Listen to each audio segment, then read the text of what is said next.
नमस्कार दोस्तों, डायडॉक हेल्थ पर आपका स्वागत है।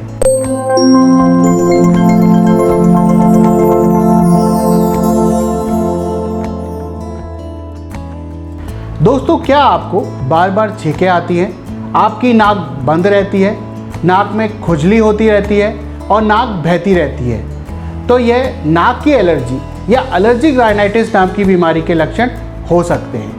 इस वीडियो में हम जानेंगे इस नाक की एलर्जी या एलर्जिक राइनाइटिस से कैसे छुटकारा आप पा सकते हैं। इस पर बात करने के लिए आज हमारे साथ हैं जयपुर के प्रसिद्ध और अनुभवी ENT surgeon doctor Deshbandhu Jain. तो चलिए शुरू करते हैं हम आज का डिस्कशन डॉक्टर देशबंधु जैन के साथ। नमस्कार दोस्तों, मैं doctor Deshbandhu Jain, director Deshbandhu ENT hospital Jaipur Mansarovar. आज मैं आपसे एलर्जिक राइनाइटिस के बारे में बात करना चाहता हूँ। एलर्जिक राइनाइटिस क्या है, ये क्यों होती है, इसके कारण शरीर में क्या क्या चेंजेस हो जाते हैं और इसका निदान कैसे किया जाता है, इसके बारे में आपको विस्तार से पूरा बताऊँगा। एलर्जिक राइनाइटिस के अंदर सबसे पहले नाक के अंदर जो म्यूकस मेम्ब्रेन होती है उसके अंदर इन्फ्लामेशन होने की वजह से उसमें सूजन आ जाती है और उसकी वजह से नाक धीरे धीरे करके पूरा बंद हो जाता है और नाक से पानी आने लग जाता है। अब एलर्जिक राइनाइटिस के कारण क्या है, ये किसी भी कारण से हो सकती है।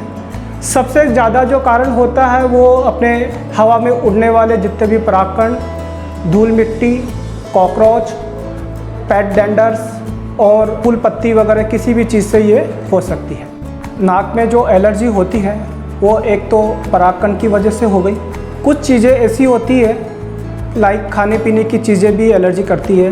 किसी पेशेंट को दही से एलर्जी होती है, किसी को दूध से होती है, किसी को व्हीट से, गेहूं से भी एलर्जी हो सकती है। कुछ कारण ऐसे भी होते हैं जैसे हम कॉमनली दवाइयाँ यूज करते हैं सिर दर्द की, इनसे भी एलर्जी हो सकती है, जिसमें एस्पिरिन वगैरह ये बहुत कॉमनली एलर्जन रहता है। कुछ कारण ऐसे होते हैं जैसे आनुवांशिक कारण। आनुवांशिक कारण में जैसे किसी पिता माता या भाई बहन को किसी को अगर एलर्जी की शिकायत रहती है तो बच्चों में भी आने का और भाई बहनों में भी आने की उसकी संभावना बहुत ज़्यादा होती है। एलर्जिक राइनाइटिस के अंदर जब भी कोई एलर्जन जो कि बाहरी वस्तु होती है वो अपने नाक में जैसे ही एंटर करती है, अपने बॉडी का एलर्जन सिस्टम एकदम ट्रिगर होता है और वो हिस्टामिन रिलीज़ करता है। जैसे ही हिस्टामिन रिलीज़ होते हैं बॉडी के अंदर, वैसे ही नाक से पानी आना और नाक की म्यूकस मेम्ब्रेन में स्वेलिंग होना और बार बार छींके आना, ये सब चीज़ें स्टार्ट हो जाती हैं। दोस्तों, अब हम बात करते हैं एलर्जी की वजह से क्या क्या बॉडी के अंदर चेंजेस होते हैं, क्या क्या इसके सिम्टम्स होते हैं, इस सब के बारे में आपको विस्तार से बताऊँगा। एलर्जी में सबसे पहले नाक में स्वेलिंग स्टार्ट होती है। जो म्यूकस मेम्ब्रेन होती है वो बिल्कुल रेड होके और बिल्कुल स्वेलिंग आ जाती है उसके अंदर, और म्यूकस मेम्ब्रेन में जैसे ही स्वेलिंग आती है नाक पेशेंट का बंद हो जाता है और बार बार नाक से पानी आना, छींके आना और नाक में खुजली चलना, ये सब शिकायतें पेशेंट को डेवलप हो जाती है। किसी किसी पेशेंट में नाक की शिकायत के साथ साथ आँख की भी शिकायत चालू हो जाती है। आँखों में खुजली आना, आँखें लाल रहना, सिर दर्द करना और शरीर में थकावट का अनुभव करना, ये सब सिम्टम्स जो है वो एलर्जिक राइनाइटिस के अंदर आ सकते हैं। और कभी कभी बहुत ज़्यादा सीवियर एलर्जी अगर किसी को होती है तो उसके साथ में नाक में पॉलिप्स, जो कि हम बोलते हैं कि पानी की थैलियाँ नाक के अंदर बन जाती हैं, और अस्थमा भी उसको पेशेंट को हो जाता है। दोस्तों, अब हम आपसे बात करेंगे कि एलर्जिक राइनाइटिस को कैसे डायग्नोसिस करते हैं।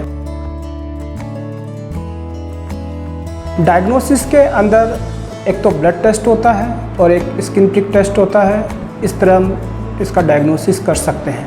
ब्लड टेस्ट में इम्यूनोग्लोबिन E लेवल बॉडी के अंदर बहुत ज़्यादा बढ़ जाता है और वो ब्लड के अंदर डिटेक्ट हो जाता है। और एलर्जिक प्रिक टेस्ट में हम लोग एलर्जन जिस भी रीजन का सस्पेक्ट करते हैं वो हम लोग उसको डिटेक्ट करते हैं। तो इस तरह हम एलर्जी का पता लगाते हैं कि किस चीज़ से एलर्जी है और आपकी बॉडी में वास्तव में एलर्जी है कि कॉमन कोल्ड है, ये हम इसका पता लगा सकते हैं। अब दोस्तों, अपनी बॉडी में जो भी एलर्जन घुसता है उसका निदान कैसे कर सकते हो और उसका बचाव कैसे कर सकते हो।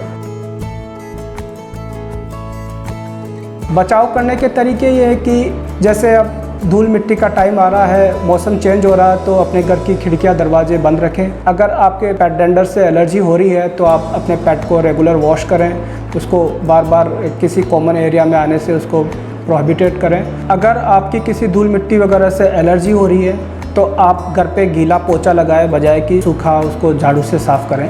गीले पोछा लगाने से जितने भी धूल मिट्टी के कण हैं वो अपने पानी के अंदर मिक्स होकर वो सेटल डाउन हो जाएंगे, वो नाक के अंदर नहीं आएंगे। अगर अपने घर की जैसे फूल पौधे वगैरह से एलर्जी है, किसी गार्डनिंग वगैरह से एलर्जी है, तो जब भी आप गार्डन में घूम के आ रहे हैं तो आने के बाद आप शावर लें और अच्छे से साबुन से अपनी बॉडी को क्लीन करें ताकि आपके शरीर में वो एलर्जन नहीं रहे। आप घर पे जो भी कालीन वगैरह जो भी आपने बिछा रखी है उसका HEPA फिल्टर लगा के उसको वैक्यूम क्लीनर से क्लीन करें।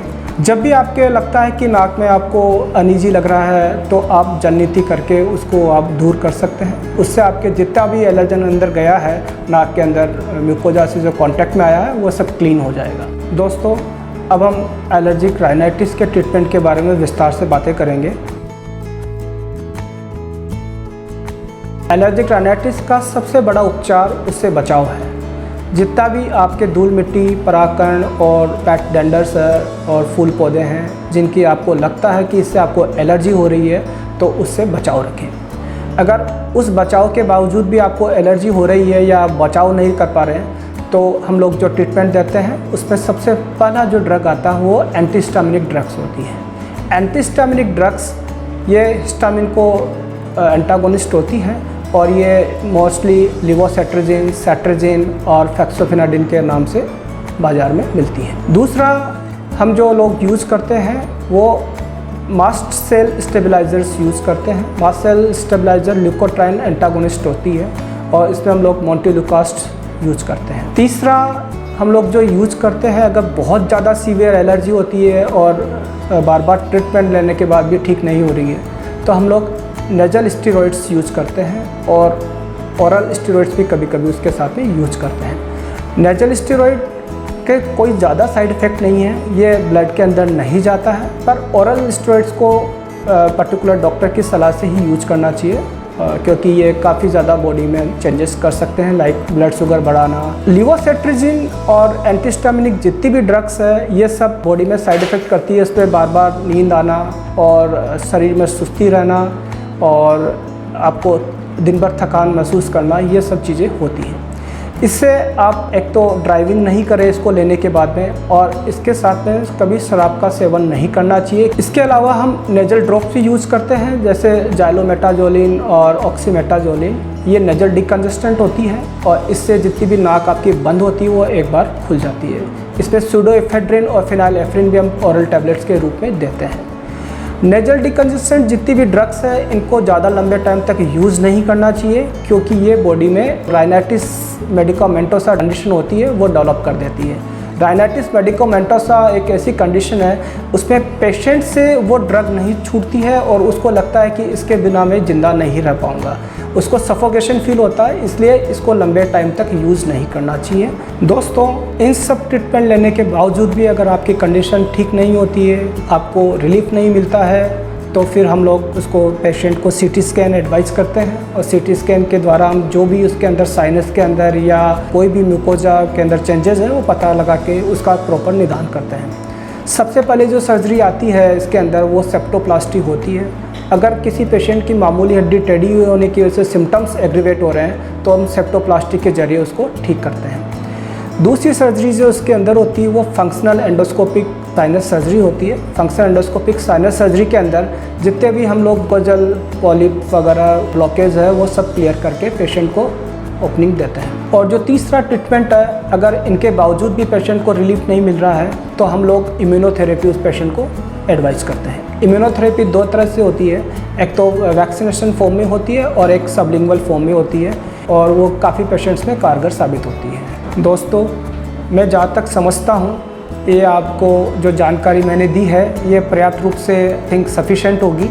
फिर भी आपको कोई तकलीफ़ लगती है, आप प्रॉपर्ली इलाज लेना चाहते हैं और किसी भी तरह की एलर्जी राइनाइटिस के अलावा ENT से रिलेटेड कोई भी डिजीज़ के बारे में आप मेरे से राय लेना चाहते हैं तो आप देशबंधु ENT हॉस्पिटल मानसरोवर में आके मेरे से संपर्क कर सकते हैं। तो दोस्तों, आज हमारे साथ थे डॉक्टर देशबंधु जैन जिन्होंने हमें बताया उन उपायों के बारे में जिनकी मदद से आप इस नाक की एलर्जी और एलर्जिक राइनाइटिस से छुटकारा पा सकते हैं। इसके अलावा भारत के सर्वश्रेष्ठ डॉक्टरों से परामर्श करने के लिए आप हमारी वेबसाइट www.dadoc.com को विजिट कर सकते हैं या फिर नीचे दिए गए नंबरों पर संपर्क कर सकते हैं। बाकी हेल्थ और मेडिकल से related useful, authentic, reliable information के लिए कृपया हमारा यूट्यूब चैनल दैडोक हेल्थ सब्सक्राइब करें। स्वस्थ रहें, सुरक्षित रहें। धन्यवाद।